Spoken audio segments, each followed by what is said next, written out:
Comedian Tom Smothers, one half of the Smothers brothers, dies at 86. The National Comedy Center, on behalf of his family, said in a statement Wednesday that Smothers died Tuesday following a cancer battle. Now, he and his brother appeared on stage together for the first time in about a decade in Sarasota. The event was at McCurdy's Comedy Theater downtown. I spoke with theater owner Les McCurdy about his experiences with Tom Smothers. This is the interview. I met Tommy about 25 years ago, and opening for him, me and my partner Ken Sons at Van Wezel.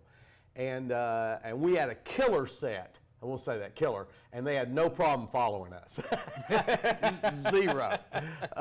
But you know, when we came off stage, they were right there, him and Dick, and they had watched our set, and they, you know, and like to have guys like they're your heroes, you know, they're like there and saying, kind of acknowledging, hey, that was good. Whew, that was amazing. This was a charity event, and what was real cool that night, first time meeting Tommy, after the event, after the show, there was a big party out at the Colony, and back then, it doesn't exist anymore, but the Colony Beach and Tennis Resort on Longboat Key was one of the nicest places in the country, a posh, beautiful place, tennis and beach resort. And Murph Clauber, who owned it, had gotten to be good friends with Tommy, and so Murph came up to me and invited, he said, look, we're having a party, a little private thing out there. I know there's a bunch of comedians here involved in this event.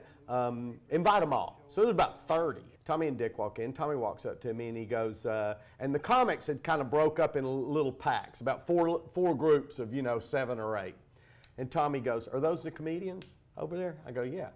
And he just went right to them. He went to each group and talked to them and made sure he met everybody. He didn't make them come to him. He went to them, you know. And that was just the kind of guy he was. And over the years, Dick and Tommy would come to the theater for shows, and every time they would be there, they loved being acknowledged. They weren't shy in a crowd.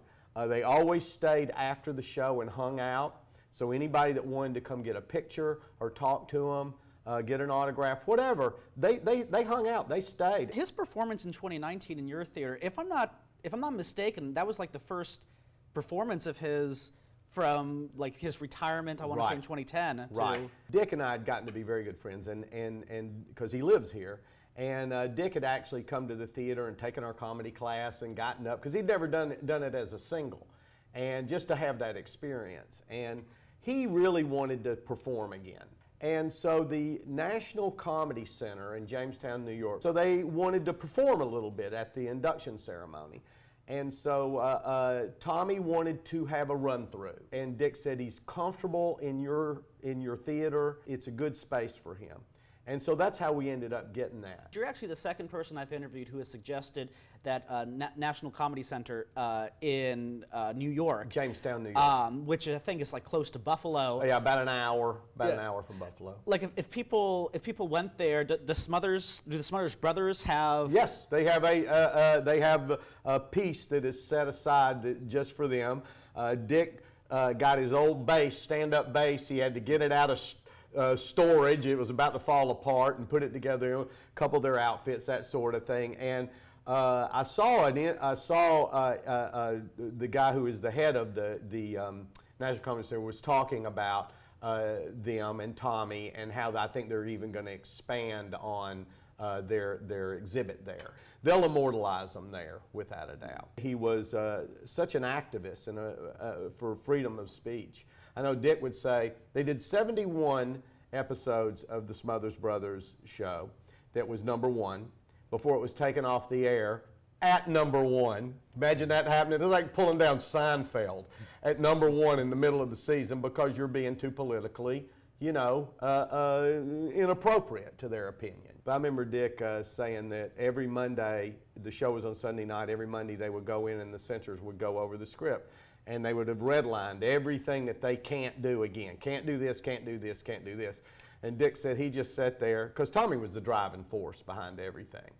He was really the one.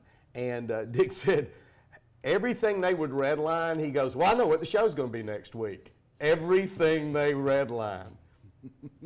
Oh, no. Yes.